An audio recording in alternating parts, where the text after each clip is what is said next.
Hey everyone, pt.2 here. Before I start, I wanted to say that my Japan haul video just passed 1,000 views. It's my first long-form video to do so, and I'm very happy about it. Thank you to everyone who watched it, and thank you for watching this video as well. So back in mid-October 2023, my wife and I went to Japan for a week. After that, we came back home for a week, then we went to India for 3 weeks. We flew standby each time, but unfortunately, we couldn't get on our flight from New Delhi to JFK. Rolling over to the next day's flight wasn't gonna work, so we had to look at other options. Oddly enough, our best standby route to get home was to fly from New Delhi to Haneda Airport in Tokyo, then get back to California from there. Given how much we enjoyed Tokyo, we weren't just gonna stay in the airport during the layover, so we decided to have an impromptu stay. So you know what that means. Another Japan haul. But you knew that already because you clicked on the video. Anyways, let's get into it. Oh yeah, real quick, make sure you stick around till the end because I'll be doing an online price comparison. For this short trip, we decided to stay in the same place as before, Akihabara. We even got a room at Appa Hotel again. In my opinion, it's the most convenient hotel for shopping in Akihabara. Since this trip was a last-minute decision, I didn't have a curated buy list, so quite a few purchases here are impulse buys. Let's start off with the place where I typically make these kind of purchases. If you've been to Bic Camera before, you'll have heard this jingle a bunch of times. Anyways, I went over to the Nintendo section and found a bunch of new and re-released amiibo. There's way too many to go over, so I'll just let all of you look at it for a bit.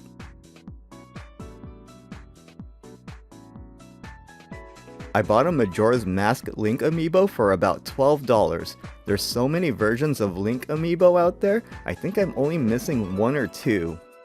Here's a Mr. Game & Watch amiibo that cost about $12 as well. This never released as an individual piece in the USA. Although I have one already, I want to display some of the other pieces with a stand, and this was the cheapest option. I also got a Tears of the Kingdom amiibo Ganondorf.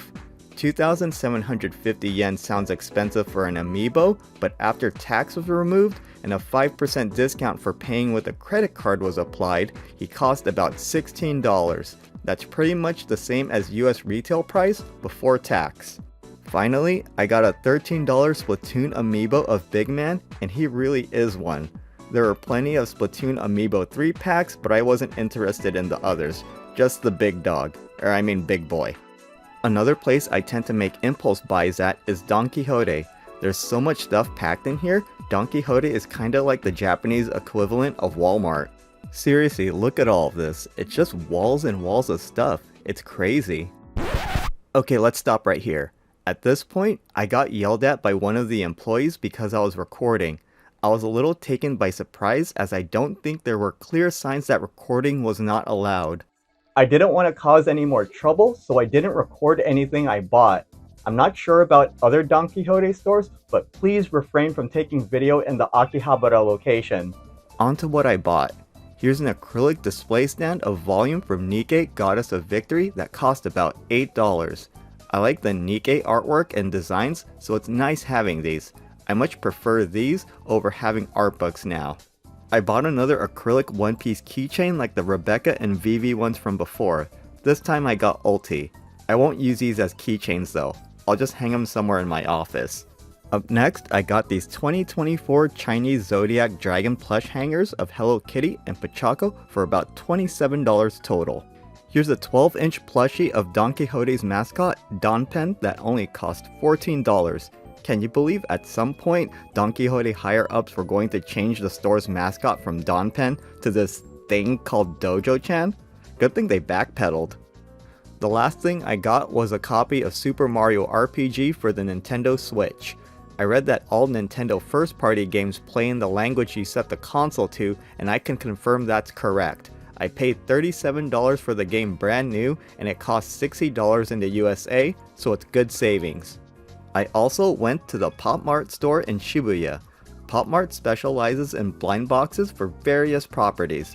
Disney, DC Comics, Teletubbies, SpongeBob, and Despicable Me/Minions among others.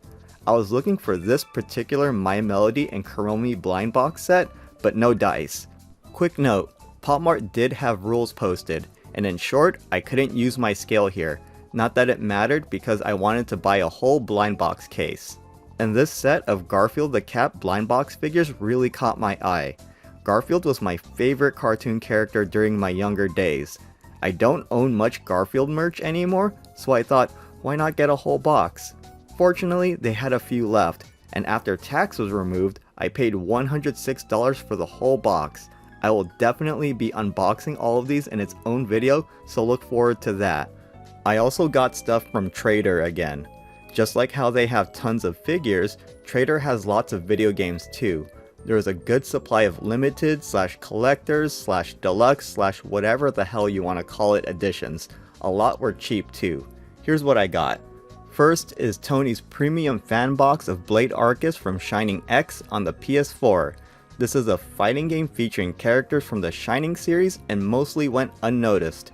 Tony Taka has been the artist for the Shining series for a while and he's one of my favorites. The main reason I got this is because of the cover artwork. I really like Misty's design and I even own 2 figures of her. Next, I bought the Soul Hackers 2 25th Anniversary Edition for an appropriately matching $25. I'm guessing that means it's the 25th anniversary for the Mega 10 series. I only bought this for the Iho-kun figure, nothing else. I couldn't find the figure on its own, so this was the way to go. Also for $25, I bought the Fate Extello Link Premium Limited Edition. Oh, did you get that? It's premium and limited. That means it's like super special awesome. I'm used to these big box games coming with soundtracks, art books, sometimes a figure, but this came with a freaking heavy mahjong set. Let's check them out. Here's the outer box, and here's 2 sets of tile stands and a set of dice. On one tile set we have Fox Girl Tamamo no Mai, and on the next one we have Nero Claudius. For the third set we have Attila the Hun, and on the last set we just have various Type Moon characters. I got one more big box game, the Secret of Mana Remake Collector's Edition for the PS Vita for about $73. From the start, I wanted to get it because it had minifigurines of Randy, Popoi, and Prim. There are no other figurines of these characters available, and since I couldn't find the set by itself, I had to buy the whole collector's edition. I also got Tales of the Heroes Twin Brave on the PSP for $2. It was cheap, and I like PSP games. I actually did get one more big box game, but I bought it at Super Potato. I found this Danball Senki limited edition. The series is known as Little Battlers Experience in the USA, and the main reason I bought it is that it comes with a model kit.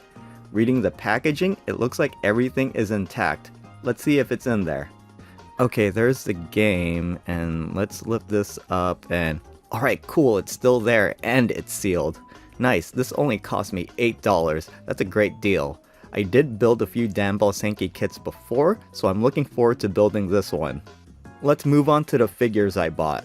We're going to step back to Trader real quick because I found another Heaven Burns Red prize figure that's advertised as a scale figure.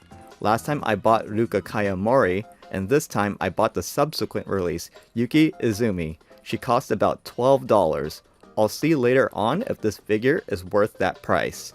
The next figure I bought was this Diablo Demon Hunter Nendoroid from Yellow Submarine. I forgot to record this, but the store is located in Rajo Kaikan's 6th floor. Yellow Submarine specializes in model kits, card games, and a curated amount of recent figure releases. This had a 40% discount, so I paid about $32 for her. I went back to Ami Ami 2nd looking for older figures, and I bought Alter's 1/8 scale Mila Maxwell for $41. This released back in December 2012, and since the maker is Alter, this was and is still a quality scale figure. I bought this to show that you can buy older quality scale figures that compare to newer figures and cost a fraction of the latter's price. I also bought Good Smile Company's 1/8 scale Deadmaster animation version figure for about $98. I've been wanting this figure for years and I constantly put it off. Given how weak the yen is now, my procrastination ended up being a W for me. I don't know how I'll make space for her, but I'll find a way. I got this Nendoroid Apollo Justice for about $41. This released days before we got to Japan and I couldn't find him anywhere. None of the places that sell new releases had him. Not Ami Ami, Yodobashi Camera, Bic Camera, or even Don Quijote. While we were in Shibuya, I remembered there's a Capcom store in Shibuya Parco and I found him. Now he's impossible to find anywhere for retail. I'm already seeing him marked up to around $90, so I got lucky. The following day we departed for Haneda Airport to go home, so that was it for shopping. Except for the fact that it wasn't. There's a gift shop in Haneda's international terminal near the gates, and they sell quite a few Sanrio souvenirs, and well, I'm a sucker for that stuff. I'm just gonna breeze through these. I bought a small Hello Kitty dollhouse style set for about $7, this Hello Kitty bullet train toy for about $5, these My Melody and Hello Kitty acrylic keychains also for about $5 each, this cute metal Hello Kitty keychain for under $5, and this wooden Kokoshi Hello Kitty figure for about $6. And that's pretty much everything. As you can see, it's not as crazy of a haul as before, but it's still rather large. Why don't we take a look at the numbers?